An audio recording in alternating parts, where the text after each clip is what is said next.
One of the challenges of a home this size is coordinating the stages. Here we'll see a stack of our exterior trim material that's going to go on the home. This comes out as raw wood, which in turn, since it's going to be installed on the exterior of the home, expose the elements, has to be primed. So we're going to take this wood from here, we're going to put it up on the sawhorses, spray primer on both the front and the back so that the back side is protected and then the front side is protected before we put on the final coats of paint. And you'll see that we've already started to stage some of that material that's been primed on the floor. It'll then get put into piles for the trim carpenters to start installing on the exterior of the home. We've talked a little bit about how we primed the exterior siding before we install it. But before we install it, we've done a few things to the exterior of the home to prepare for that. One, we've got our weather-resistant barrier on the home, which you see here. And then underneath every single piece of trim, we have this drain vent from DuPont Tyvek that will be right underneath the trim itself. So we put this on so that when water hits the wall, if it were to get behind the trim, which it will hit this and help it drain itself out underneath the siding faster than if you don't have this material. It also creates an air gap between the trim and the actual weather-resistant barrier itself, additionally giving you an alternative for the water to get out faster than otherwise. The reason we're taking this step is that homes used to be made to where air leaked out of them a little bit more than they do today. Today, our homes have become so tight with the weather-resistant barrier and the liquid flashing where we meet the wood and concrete itself that the home is extremely tight. In addition to heating and cooling measurements we take inside, the outside is extremely important to make sure that water doesn't get inside, and then when it's behind the siding, it gets out quickly. If it were not to get out quickly, even in our climate, the heat and sun will hit this, and any moisture will make it expand quickly, which will then lead to some rot and other things that will make the house fail.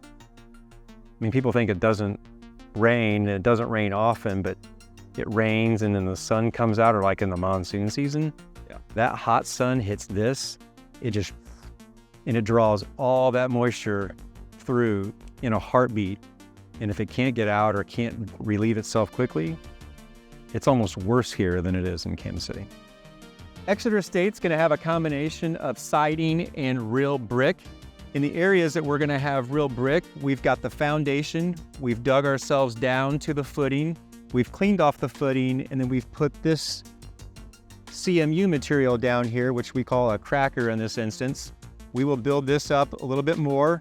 Then we'll put a water barrier between the wall and the top of this cracker, and then we'll start installing our actual brick with an air gap behind it between the brick and the wall.